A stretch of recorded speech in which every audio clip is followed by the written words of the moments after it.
Halo Sobat Kismis, apakah kamu percaya bahwa vampir itu ada?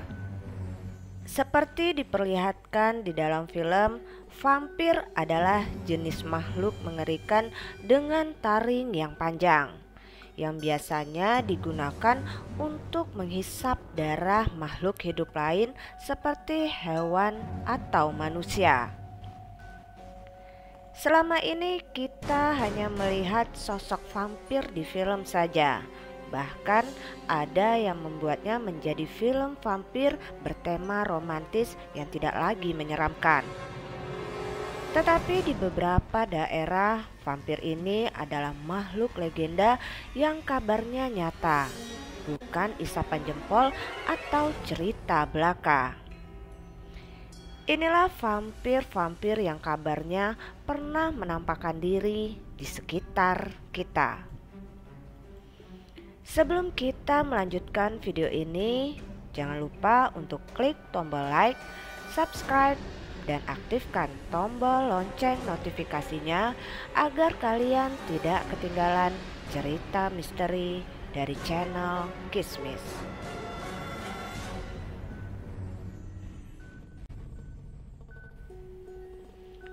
Legenda vampir paling menyeramkan di dunia.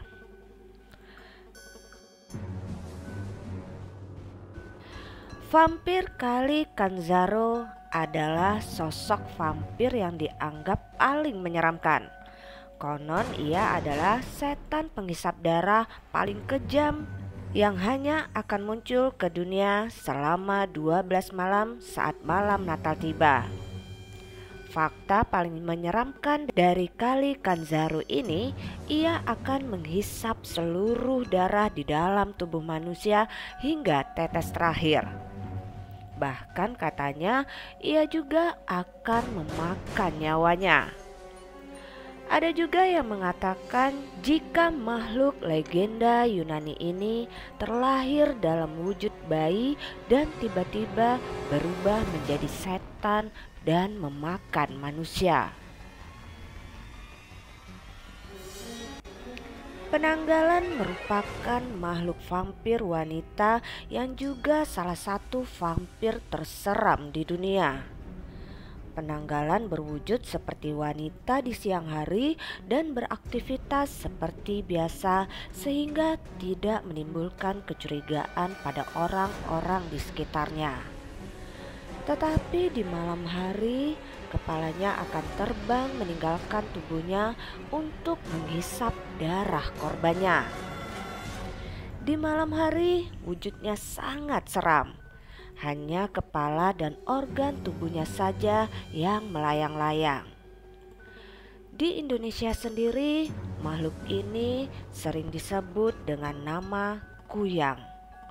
Sedangkan di Malaysia disebut dengan nama penanggalan. Brahma Parusa berasal dari India. Makhluk menyeramkan ini juga salah satu jenis vampir yang paling seram di dunia. Ia tidak hanya menghisap darah manusia, tetapi ia juga akan mengambil otak dan usus manusia. Usus tersebut sebelum dimakan akan dijadikan turban di kepalanya dan digunakan untuk menakut-nakuti manusia lainnya. Otaknya kemudian dimakan dan seluruh darah di tubuhnya dikuras hingga habis. Kabarnya Brahma Parusa tidak pernah muncul sendirian. Mereka muncul dalam jumlah yang banyak dan akan menari mengelilingi korban yang telah dibantainya. Boleh percaya, boleh juga tidak soal vampir di atas. Tetapi yang paling penting, iman Anda akan Tuhan mengalahkan segala makhluk yang jahat. Kisah-kisah yang terjadi ini hanyalah satu dari sekian banyak peristiwa yang terjadi di sekitar kita. Banyak hal yang tidak kita pahami secara logika di dunia ini, namun bukan berarti mereka tidak ada. Jika kamu memiliki pengalaman dan kisah-kisah mistis lainnya, tuliskan pengalaman dan komentar kamu di kolom komentar. Salam Kismis.